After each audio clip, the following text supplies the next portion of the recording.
I'm gonna talk about how to be more selective of the things that you allow to get in your mind, meaning living more at peace and not allowing the things that don't make you happy and don't make you feel good, and the things that don't really teach you something stay with you.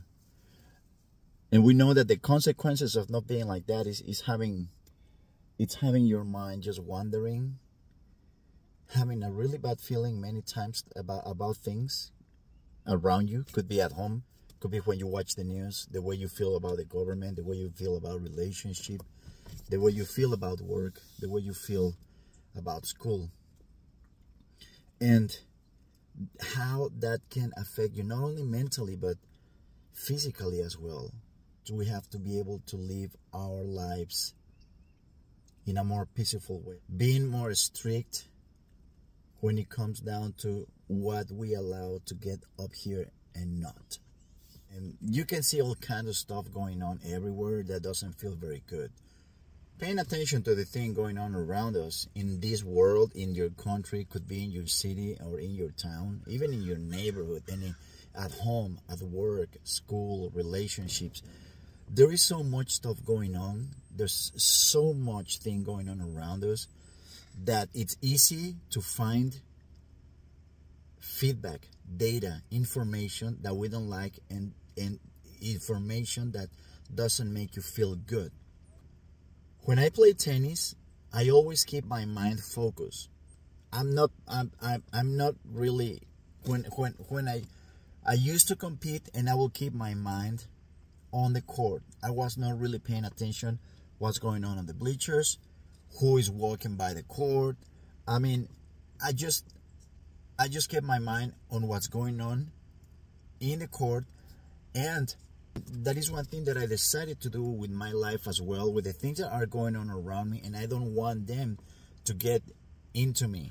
I don't want them to get into my mind and make me feel miserable. Because the truth is that there are going to be things, there's always going to be something around you that is going to give you some kind of sensation, some kind of emotion, create emotions and get feelings that we don't enjoy. I don't like politics. I can't stand politics. And I was thinking, whenever I see something about politicians, I really get that dark, horrible sensation.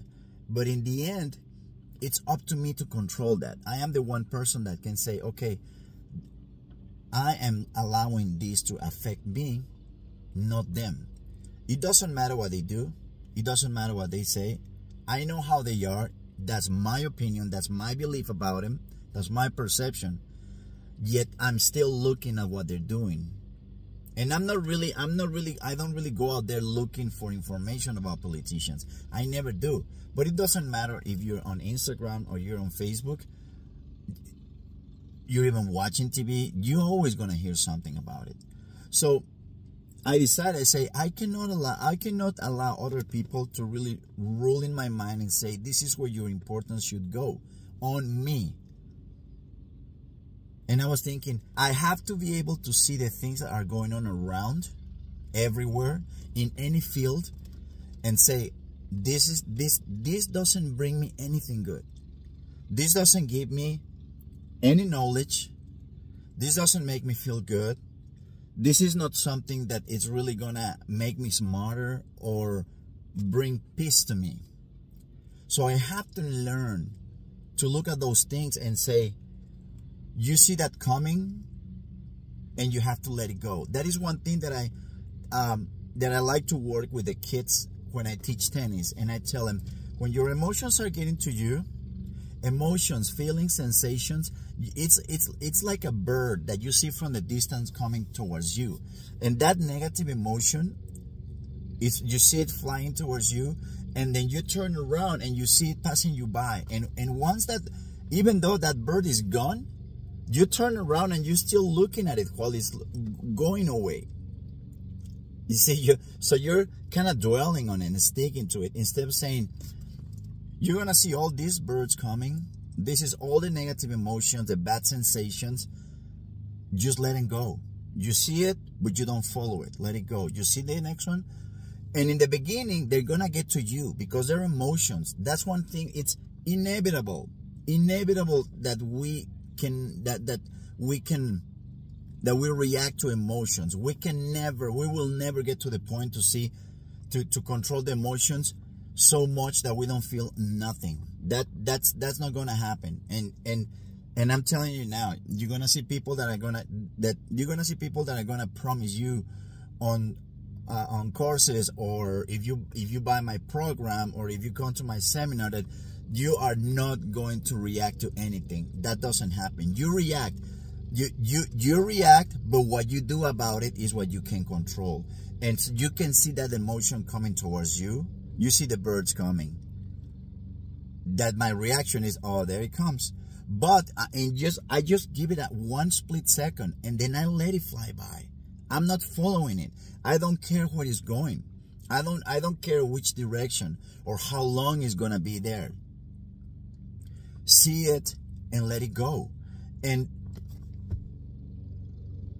when I think about, when I have an emotion, or I hear something, or I see something that I feel like it's starting to get to me, I think,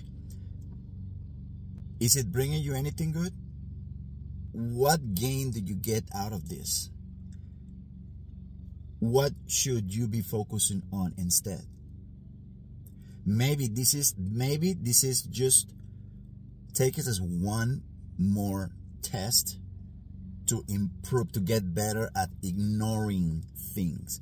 Ignore things that don't bring you anything. And one thing I noticed a couple of times is that it took a lot from me to not say something about comments that I saw on Facebook from friends of mine. And I just say, you just have to refocus that attention to something else. Just do that. I went ahead and focused on something else, and 6, 7, 8 minutes passed by until I remembered that thing that I saw, and I wanted to comment. I got that emotion again.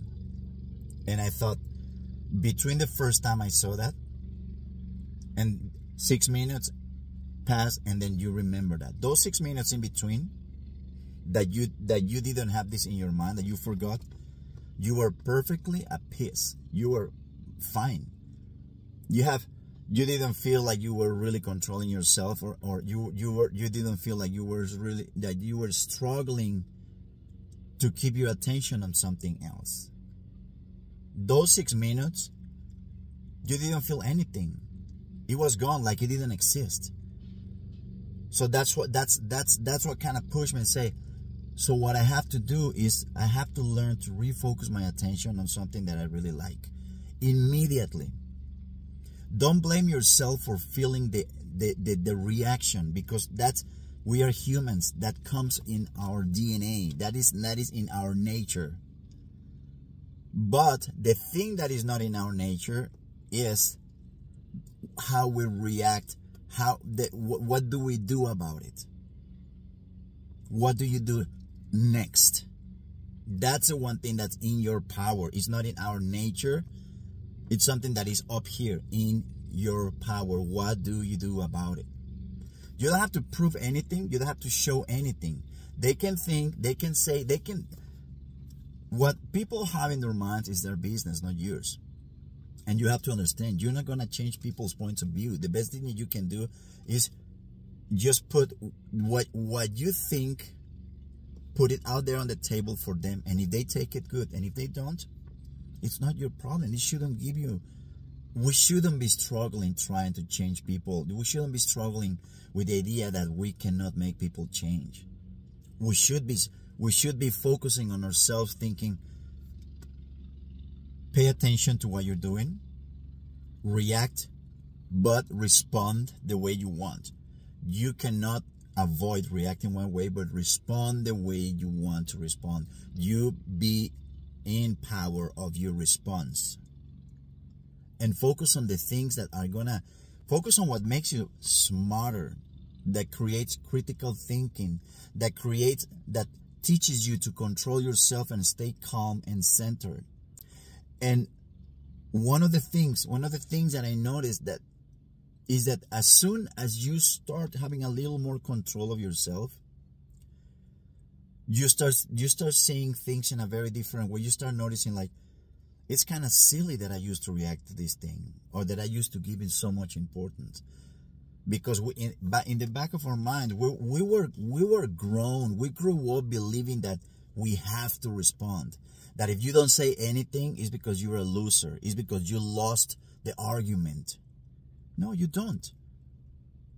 If a lot of people that are super smart say, I don't get into arguments with people because I know that I'm not gonna make them change their mind.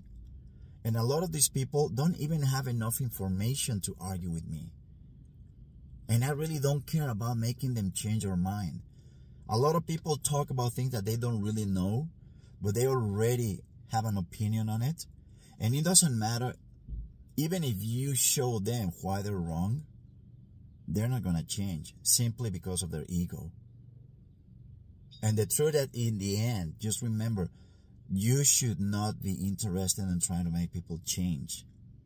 You change. If people, the best way, I think that the best chances of people changing is looking at you and seeing your change, seeing the way you evolve, the way you transform. And if they want to, and if that's something good enough for them to try it, good. And if it's not, that's okay. Nothing, believe me, nothing is going to happen to you if you let them go. Look at those birds flying towards you. You just don't follow them. Let them go. And learn to be super strict with the things that you allow to get in your mind. Be very strict with the things that you value and say, this is going to stay with me. This is going to go. I hope it helps, and I'll see you next time. Thank you.